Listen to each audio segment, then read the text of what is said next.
धनानि कोशे पशवश्च घोष्टे भार्या गृहद्वारि जना श्मशाने देगश्चितायां परलोकमार्गे कर्मानुगो गच्छति जीव एकः धनानि कोशे பசவச்ச கோஷ்ட.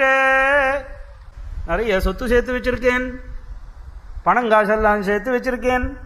ஒரு வீடு வாசல் பணங்காசு காரு பங்களா சொத்து பத்து எதுவுமே கூட வராதுன்னுட்டால் தனானி கோஷே பசவச்ச கோஷ்டே.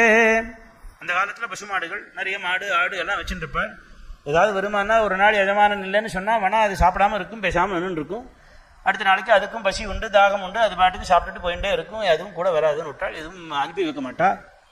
பசவச்ச கோஷ்டே பாரியா கிருகத்வாரி. தொட்டு தாலி கட்டின மனைவியாச்சே இல்லை கணவனாச்சே, இவா யாராவது கூட வருவாள் ஒரு நாள்.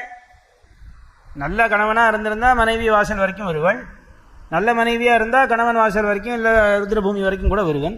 இல்லைனா அதுவும் நடக்காது. ஜனாஸ்மசானே.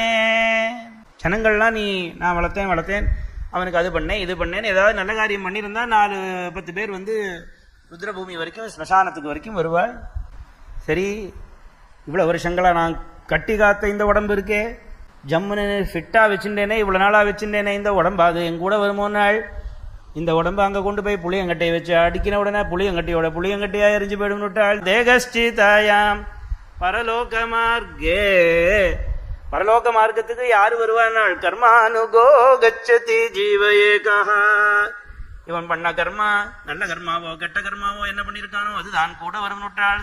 புண்ணியம் பண்ணியிருந்தா நிறைய தான தர்மங்கள்லாம் பண்ணியிருந்தானாக்க நிறைய கேட்ட வாழ்க்கைலாம் நிறைய கொடுத்து, அதே மாதிரி நிறைய அன்னதானங்கள்லாம் பண்ணினா போகிற வழியில் என்ன இருக்கும். எந்த புண்ணியமும் பண்ணலை, பாப்பியாக இருக்கான். ஏமாப்பட்டர்கள்லாம் வந்தானாக்க வெட்டு குத்துன்னு வராள்.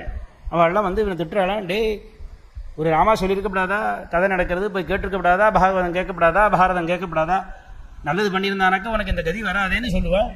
அதனால் புண்ணியம் பண்ணு. அது ஒன்று தான். நிறைய தான தர்மங்கள் பண்ணால் ஒழிய போகக்கூடியவனுக்கு கடைசி காலத்தில் வேறு யாரும் சகாயம் கிடையாதுன்னு விட்டாள்.